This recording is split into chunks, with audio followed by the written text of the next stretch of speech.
শুরুতে জানিয়ে দেব ইসরায়েলের সঙ্গে যুদ্ধ বন্ধে নতুন যেই শর্ত দিল লেবাননের যোদ্ধারা। জানিয়ে দেব ইসরায়েলের আদেশ নিয়ে জাতিসংঘের উদ্বেগ প্রকাশ, চাপে পড়ে যাবে ইসরায়েল। এছাড়া রয়েছে ইমরান খানের দ্রুত মুক্তি চেয়ে জাতিসংঘের বিবৃতি প্রকাশ। সর্বশেষ জানিয়ে দেব ইউরোপের মার্কিন সেনা ঘাঁটিতে কঠোর সতর্কতা জারি। ইসরায়েলের সঙ্গে যুদ্ধ বন্ধে যেসব শর্ত দিল লেবাননের যোদ্ধারা। ফিলিস্তিন ইসরায়েল যুদ্ধের জেরে উত্তেজনা ছড়িয়েছে লেবানন সীমান্তেও। দেশটির প্রতিরোধ গোষ্ঠী হিজবুল্লাহ ইসরায়েলের বেশ কয়েকটি হামলা চালিয়েছে, এতে প্রাণও হারিয়েছেন কয়েকজন ইসরায়েলি সেনা। এবার কয়েকটি ইসরায়েলের হামলা বন্ধের শর্তের কথা জানিয়েছেন। বার্তা সংস্থা এপি এক প্রতিবেদনে এই তথ্য জানিয়েছে। হিজবুল্লাহ দ্বিতীয় বিশ্ব নেতা নাঈম কাসেম বার্তা সংস্থা এএফপির এক সাক্ষাৎকারে এই শর্তের কথা জানান। তিনি বলেন, গাজা যুদ্ধবিরতি হলে হিজবুল্লাহ ইসরায়েলের হামলা বন্ধ করবে। নাঈম কাসেম বলেন, গাজায় স্থায়ী যুদ্ধবিরতি হলে ইসরায়েলের সঙ্গে হিজবুল্লাহর বড় ধরনের সংঘাত এড়ানোর একমাত্র পথ। গাজায় যুদ্ধবিরতি হলে কোনো আলোচনা ছাড়াই ইসরায়েলে হামলা বন্ধ করে দেবে হিজবুল্লাহ। হিজবুল্লাহর এক নেতা বলেন, কোনো আনুষ্ঠানিক চুক্তি ছাড়াই ইসরায়েলি সামরিক অভিযান বন্ধ এবং গাজা থেকে সেনা প্রত্যাহার করে তাহলে লেবানন ইসরায়েল সীমান্তে ঢুকে তুলনামূলক কম সংঘর্ষ হবে। তিনি বলেন, গাজায় যুদ্ধবিরতি ও যুদ্ধবিরতি না কিংবা যুদ্ধ না এমন পরিস্থিতির সৃষ্টি হয় তাহলে আমরা এখানে এর প্রতিক্রিয়া কেমন হবে তা নিশ্চিত করে বলতে পারছি না, কারণ আমরা এর কারণ, আকার এবং ফলাফল কী হবে তা আমাদের জানা নেই। নাঈম কাসেম আরও বলেন, ইসরায়েলে বর্তমানে লেবাননে একটি পূর্ণ যুদ্ধ শুরু করার সক্ষমতা বা এমন সিদ্ধান্ত নেই। ইসরায়েল যদি লেবাননে সীমিত আকারে সংঘাত বা বড় ধরনের যুদ্ধ ঠেকিয়ে রাখতে চায় তাহলে যুদ্ধ সীমিত থাকবে এমন আশা তেল আবিবের করা উচিত নয় বলে হুঁশিয়ারি দেন তিনি বলেন, ইসরায়েলে সীমিত যুদ্ধ, পূর্ণাঙ্গ যুদ্ধ ও আংশিক যুদ্ধের যে কোনো কিছু বেছে নিতে পারে, তবে দেশটির এই আশা উচিত নয়। আমাদের প্রতিক্রিয়া ও প্রতিরোধ ইসরায়েলি নির্ধারিত সীমা ও নিয়মে আটকে থাকবে। উল্লেখ্য, গত 7 অক্টোবর থেকে গাজায় হামলা শুরু করছে ইসরায়েল। দেশটির এই হামলার পর থেকে ফিলিস্তিনের সমর্থন জানিয়েছে ইসরায়েলের সীমান্তে হামলা চালিয়ে আসছে হিজবুল্লাহ। গোষ্ঠীটির আধুনিক অস্ত্র, রকেট ও ক্ষেপণাস্ত্র হামলায় বেশ কয়েকজন চাপের মুখে পড়েছে। ইসরায়েলি সংবাদ মাধ্যমের তথ্য অনুসারে দেশটির উত্তর সীমান্তে এরই মধ্যে রণক্ষেত্রে পরিণত হয়েছে। এছাড়া হামলা পাল্টা হামলার কারণে এলাকা থেকে হাজার হাজার ইসরায়েলি পালিয়ে গেছেন। এদিকে ইসরায়েলের নতুন আদেশ নিয়ে জাতিসংঘের উদ্বেগ প্রকাশ। গাজার দক্ষিণাঞ্চলে বসবাসকারীদের এলাকা ছাড়ার আদেশ দিয়েছে ইসরায়েল। দেশটির এমন আদেশ নিয়ে গভীরভাবে উদ্বেগ জানিয়েছে জাতিসংঘ। ইসরায়েলের এই আদেশের ফলে গত অক্টোবরের পর এটিই হলো সবচেয়ে বেশি সংখ্যক মানুষের বাস্তুচ্যুত করার আদেশ। আনাদোলু এজেন্সির এক প্রতিবেদনে এই তথ্য জানানো হয়েছে। এক সংবাদ সম্মেলনে জাতিসংঘের মহাসচিব অ্যান্তোনিও গুতেরেসের মুখপাত্র স্টেফেন ডুজারিক বলেন, খান ইউনুস ও রাফার 117 বর্গ কিলোমিটার এলাকা খালি করার আদেশ দিয়েছে ইসরায়েল। এই আদেশে ভুক্তভোগী হয়েছে গাজার 1/3 মানুষ, ফলে হাজার হাজার লোক ক্ষতির মুখে পড়েছে। ফিলিস্তিনের জাতিসংঘের শরণার্থী বিষয়ক সংস্থা OCH এর তথ্য মতে ইসরায়েলে এই আদেশ দেওয়ার সময় এলাকাটিতে প্রায় 2.5 লাখ মানুষ বসবাস করতেন। স্টিফেন ডুজারিক বলেন, গাজা থেকে আমাদের সহকর্মীদের প্রাপ্ত তথ্য মতে ইসরায়েলের সর্বশেষ উচ্ছেদ আদেশের প্রভাব আমরা গভীরভাবে উদ্বিগ্ন। এই আদেশের ফলে এমন অনেক লোক বাস্তুচ্যুত হয়েছেন যারা গত 9 মাস ধরে বারবার উচ্ছেদের শিকার হয়ে আসছেন। তিনি বলেন, এসব এলাকায় বসবাসকারীরা এমন সব এলাকার পুনর্বাসিত হচ্ছেন যেখানে বেছে নেওয়ার মতো কিছুই নেই।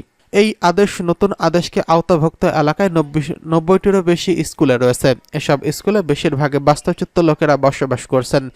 এছাড়া এলাকাটিতে 4টি চিকিৎসা কেন্দ্র রয়েছে। গত 7 অক্টোবর গাজায় নজিরবিহীন হামলা চালায় ফিলিস্তিনের স্বাধীনতাকামী সংগঠন হামাস। তাদের এই হামলায় 1200 জন ইসরায়েলি নিহত হন। এছাড়া এই সময় 253 জন জিম্মি করে নিয়ে যায় তারা। গোষ্ঠীটির এই হামলার পর থেকে হামলা চালায় গাজায় পাল্টা হামলা শুরু করে ইসরায়েল। তারা স্থল ও আকাশসহ সব দিকে হামলা চালিয়ে আসছেন।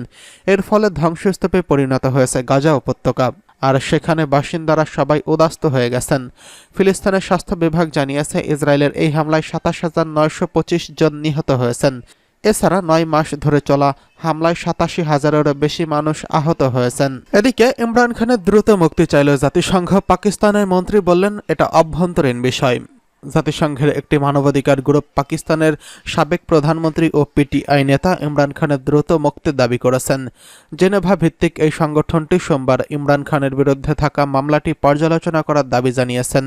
পাকিস্তানের সংসদে প্রধান বিরোধী দল হিসেবে থাকা ইমরান খানের সমর্থক এমপিরা জাতিসংঘের ওই বিবৃতিকে স্বাগত জানিয়েছেন। তাদের মতে দুর্নীতির মামলায় ইমরান খানকে আটক করার কোনো আইনগত ভিত্তি ছিল না, বরং তাকে নির্বাচন থেকে বিরত রাখতেই এই পদক্ষেপ নেওয়া হয়েছিল বলে অভিযোগ তোলেন তারা।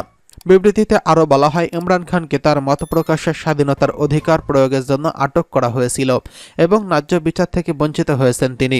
সংগঠনটি ইমরান খানের দলের প্রতি অবিচার এবং নেতাকর্মী ও সমর্থকদের উপর নির্যাতনের বিষয়গুলো তুলে ধরেছেন। এদিকে পাকিস্তানের আইনমন্ত্রী আজম নাসের তারার এই বিবৃতিটি প্রতিক্রিয়া জানিয়ে বলেন, ইমরান খান ইতোমধ্যেই একাধিক মামলায় জামিন পেয়েছেন এবং তার বিচার প্রক্রিয়া স্বচ্ছভাবে চলছে। আইনমন্ত্রী আজম নাসের তারার দাবি করেন, এই অবস্থায় এমন বিবৃতি আমাদের সংবিধান, আইন এবং আন্তর্জাতিক নীতিকে খর্ব করে। 2022 সালের অনাস্থা ভোটের মাধ্যমে ক্ষমতাচ্যুত হওয়ার পর থেকে একাধিক মামলায় ইমরান খানকে সাজা দেওয়া হয়েছে। 2023 সালের আগস্ট থেকে তিনি কারাগারে আছেন। এ সময় একটি আদালত রাষ্ট্রীয় উপহার বিক্রি করার অভিযোগে তাকে 3 বছরের কারাদণ্ড দেয়, যা তাকে রাজনীতি থেকে নিষিদ্ধ করার পাশাপাশি 2024 সালের সাধারণ নির্বাচনে তার দলের অংশগ্রহণে বাধা দেয়। ইমরান খানের দল দাবি করছে, নির্বাচনে ভোট ডাকাতের মাধ্যমে তাদের নিরঙ্কুশ বিজয় ছিনিয়ে নেওয়া হয়েছে। এদিকে ইউরোপের মার্কিন সেনা ঘাঁটিতে কঠোর সতর্কতা জারি। ইউরোপে মার্কিন যুক্তরাষ্ট্রের সেনা ঘাঁটিগুলোতে কঠোর সতর্কবার্তা জারি করা হয়েছে। পেন্টাগনের সূত্রের বরাতে আনাদোলু এজেন্সি এই খবর প্রকাশ করেছেন। তবে কি জন্য হঠাৎ সতর্কতামূলক পদক্ষেপ নেওয়া হচ্ছে তা স্পষ্ট করেনি মার্কিন সরকার ও সামরিক বাহিনী।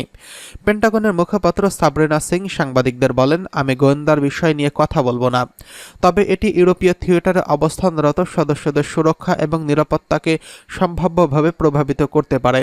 এই জন্য সতর্কতা অবলম্বন করতে বলা হয়েছে। তিনি আরও বলেন, ইউএসএস ইউরোপীয় কমান্ড আমাদের পরিষেবার সদস্যদের, তাদের পরিবার এবং আমাদের অবকাঠামোর জন্য সতর্কতা বাড়ানোর পদক্ষেপ নিচ্ছে।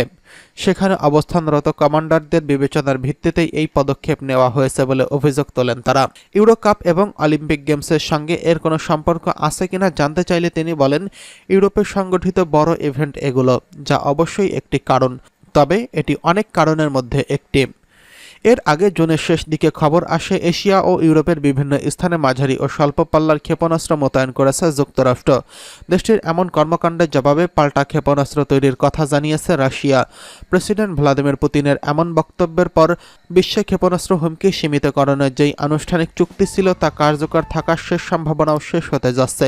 ফলে আশঙ্কা দেখা দিয়েছে, চীন সহ এই দুই দেশ আবারও অস্ত্র প্রতিযোগিতায় মেতে উঠতে পারে। রাশিয়ার এই ধরনের পদক্ষেপ এবং ইউক্রেন যুদ্ধ ঘিরে ক্রমবর্ধমান হুমকি এবং যুক্তরাষ্ট্রের সতর্কতা অবলম্বনের কারণ হতে পারে বলে ধারণা করছেন বিশ্লেষকরা।